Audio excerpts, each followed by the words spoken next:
ladies and gentlemen, to another broadcast of Jerusalem's Gate. Man, this is a gut wrencher. This is a gut wrencher because what it involves. I purposely did not make a video. Jerusalem's Gate broke the news about Syria's decision to go into northern. Turkey's decision to go into northern Syria. Right when the news broke, we were one of the first channels that broke the news. It was very late at night.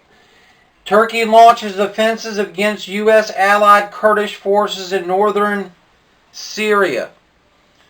We all know what's going on. Now here's what you have to keep your eye on, ladies and gentlemen. This is what you got to keep your eye on coming out of Newsweek. Iran holds military drills near Turkey.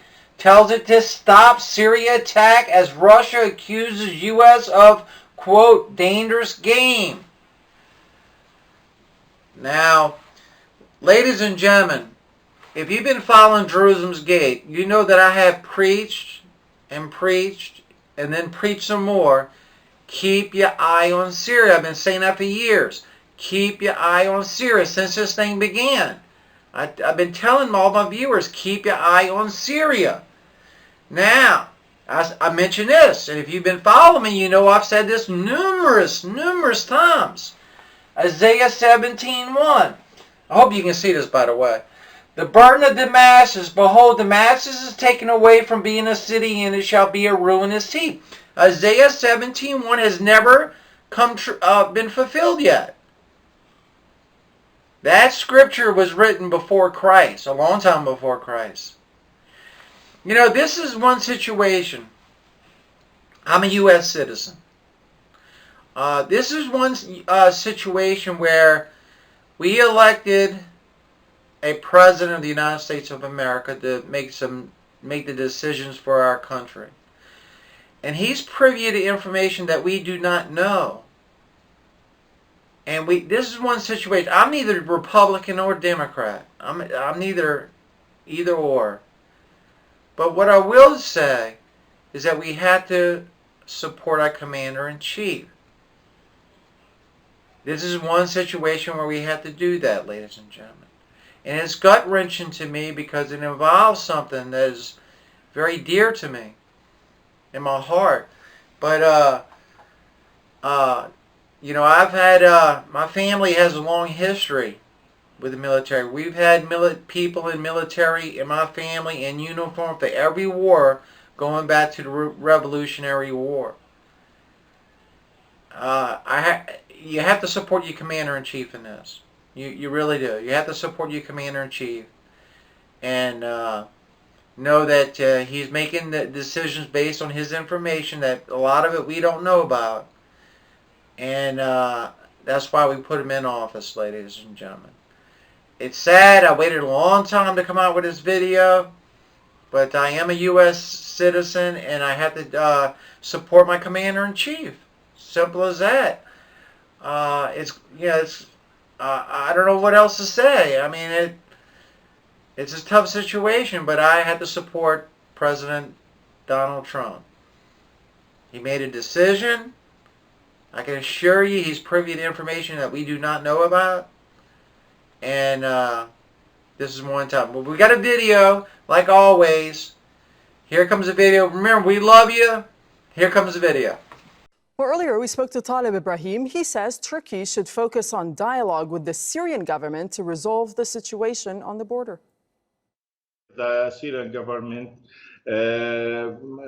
is not so happy in what Syrian democratic forces are doing, and indeed they are enemies to the Syrian government, and we know that they are separatists and they want to make their own entity and to divide Syria. But the treatment of this situation, I mean Syrian democratic forces and other Kurdish troops which are in the eastern of Euphrates, not by occupying Syrian lands. It is by working with Syrian government to put an end to that. And I think Turkey can work via political means and by cooperation with Russia, with Syria, with Iran, and with others to end the situation. And this is, of course, a situation, a terrible situation in the eastern of Euphrates. And nobody in Damascus agrees Syrian Democratic Forces, but everybody is angry here from the Turkish occupation and the Turkish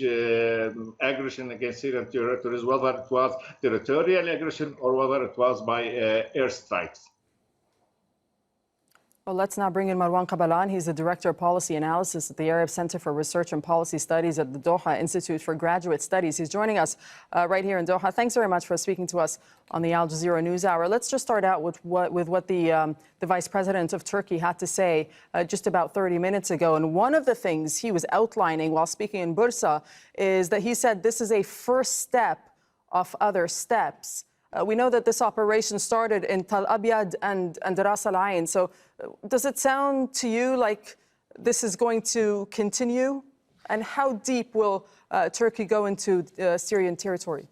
Yeah, it might be a lengthy process in which Turkey will be actually moving slowly and taking down one by one of the Kurdish forces in the north of Syria. Actually, the positions of the Kurdish forces in the northeast of Syria. We all know actually that Turkey has from the very beginning requested that they go like into 30 to 40 kilometers deep into Syrian territories. But the Americans have always actually opposed this, this proposal by Turkey.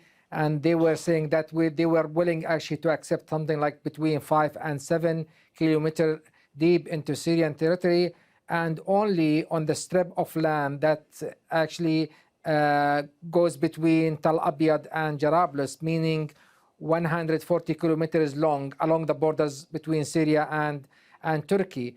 Turkey, on the other hand, is thinking that this operation should go actually along the borders and the east of the Euphrates, from Jarablus on the Euphrates River to Qamishli in the far northeast.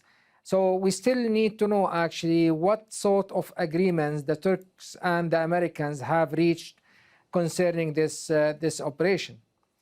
And when it comes to the international reaction, we're now hearing that the NATO chief has urged restraint from Turkey in this Syria operation. And we've also heard that countries from the EU have called for a Security Council meeting tomorrow. But when you look at who hasn't said anything, that's Russia, clearly an ally of Syria and the Syrian president. How do you explain Russia's silence? Well, actually, Russia... I mean, in normal situation, Russia would oppose, the Turkish military operation in the northeast of Syria. But what the Russians are doing right now, actually, they are trying to be more flexible with the Russian operation. Why? Because I think the Russians want, on the one hand, to punish the Kurds for allying themselves with the United States. On the other hand, to push them back to embrace the Syrian regime. So I think the Russians are not very unhappy with the Turkish operation, in my opinion. But and the Russians, I beg your pardon, but the Russians, as well as the Iranians and Turkey, in the past have all agreed to the importance of unity when it comes to Syrian territory. Yeah, you're absolutely right. I mean, Turkey is also saying that this operation, in order to prevent the breakup of Syria, because Turkey believes that the Kurdish, the YPG, they call it actually the Syrian PKK, is having having an ambition to have a separate state in the northeast of Syria, and that is what Turkey is trying to prevent right now by this military operation. Of course, Turkey, Iran, and Russia have their disagreement on so many issues, because the ideal situation for Russia and Iran is for the United States to withdraw from the northeast of Syria, and the Syrian regime recover their territories instead. But right now, it's not gonna work like that. It's the Americans that they are there. The Americans, they are allowing the Turks to go inside Syria.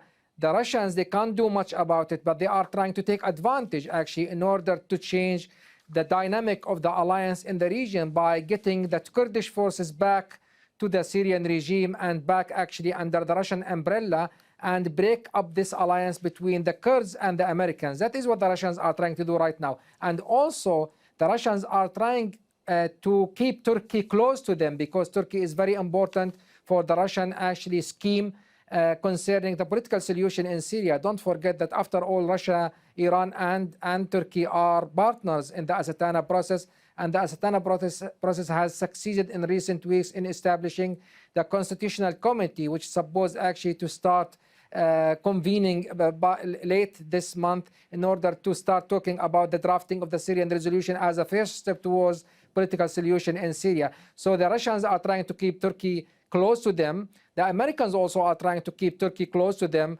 And the one who's... So what could have been sort of the parameters of this agreement that you mentioned between Turkey and the Americans when it comes to this operation?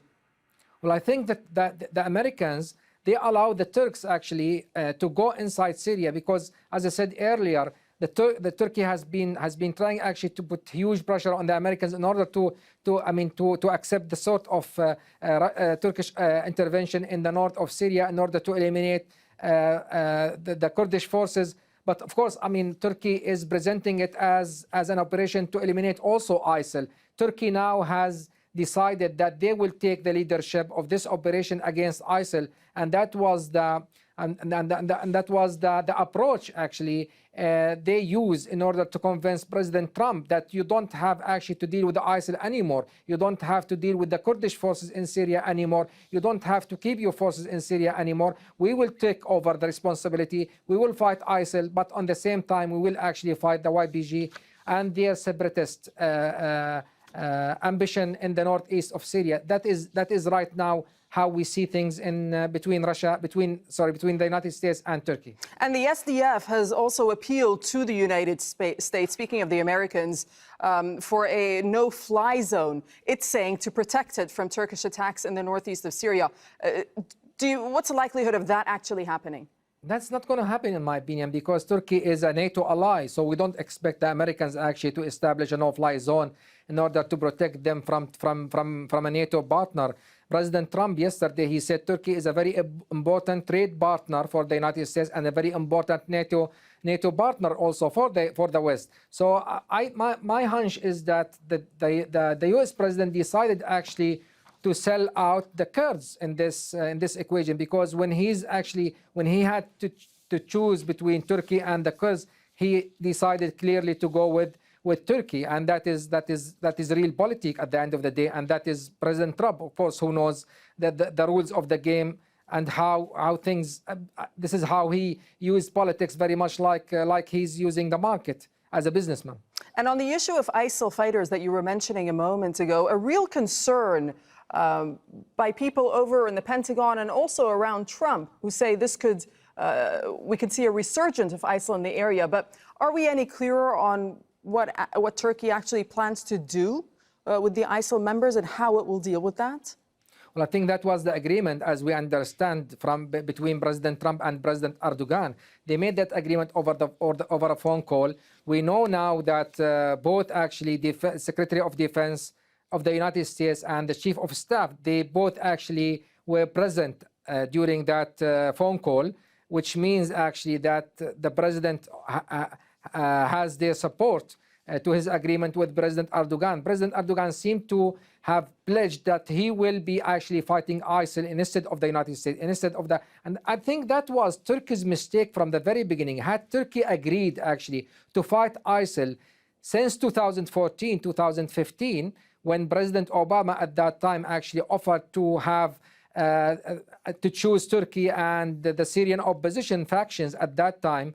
But Turkey decided not to do that because Turkey was more preoccupied at that time with the Kurdish question, with the challenge of the Kurdish factions in the northeast of Syria. Now Turkey decided that we will go against ISIL, we will take this responsibility, so the Americans don't need actually to stay in Syria and pay the cost of staying in the northeast of Syria, but that's going to be on the expense of the Kurds, in my opinion. All right, Marwan Qabalan, we'll leave it there for now.